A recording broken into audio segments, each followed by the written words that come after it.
ఏంటంటే అబ్జర్వేషన్స్ అంటే మనకి ఏదైనా క్వశ్చన్ ఇచ్చిన అనుకోండి, అందులో టోటల్ అబ్జర్వేషన్స్ ఎన్ని ఉన్నాయి. ఫర్ ఎగ్జాంపుల్ ఇందులో ఒక ఎగ్జాంపుల్ తీసుకుందాం. హెడ్ టు టెయిల్ కాయిన్స్ రెండే ఉన్నాయి కదా.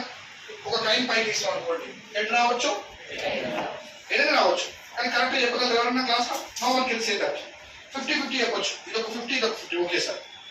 ఇప్పుడు ఇందులో నాకు హెడ్ కావాలని అనుకోండి, ఆన్సర్ అంటే హెడ్ అని ఎక్స్పెక్ట్ చేస్తున్నాం అంటే మీరు ఏమంటారు, ఛాన్స్ ఓన్లీ 1 ఉంటుంది సార్, ఓన్లీ 1.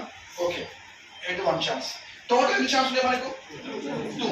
దీన్ని మనం పాసిబిలిటీ అంటే టోటల్ పాసిబిలిటీ ఏమో 2, ఇక్కడ ఏమో 1 ఛాన్స్ ఉంది. వస్తే రావచ్చు రాకపోవచ్చు, అంటే 1/2 కదా. 1/2 అంటే మీనింగ్ ఏంటిది? 50%. 1/2 అంటే మీనింగ్ ఏంటిది? 50%, అంటే 50-50 ఛాన్స్.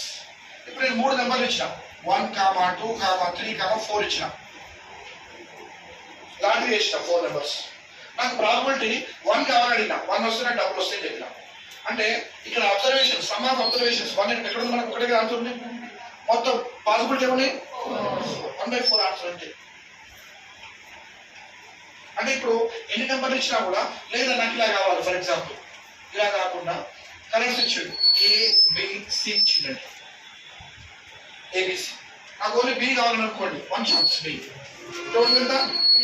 1/, అవకాశం.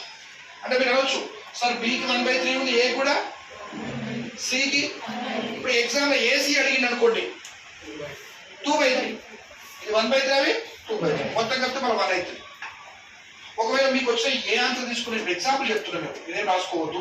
ఈ 1/3 ఉందండి, దీన్ని మీరు ఇలా కొట్టేసి అనుకోండి, అంటే డివిజిబుల్ చేసి అనుకోండి, 0.7 వస్తుంది ఆన్సర్.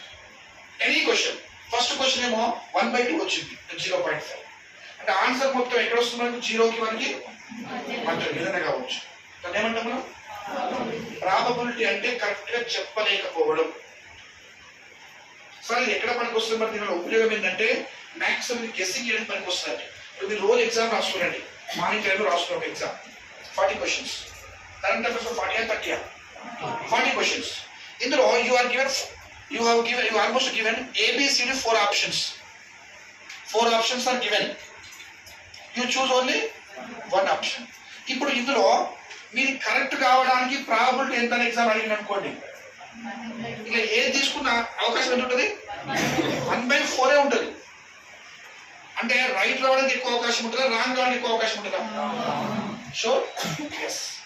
అంటే మనకు లక్ ఎక్కువ ఉంటుందా, అన్లక్ ఎక్కువ ఉంటుందా? అంటే బ్యాడ్ లక్ ఎక్కువ కదా.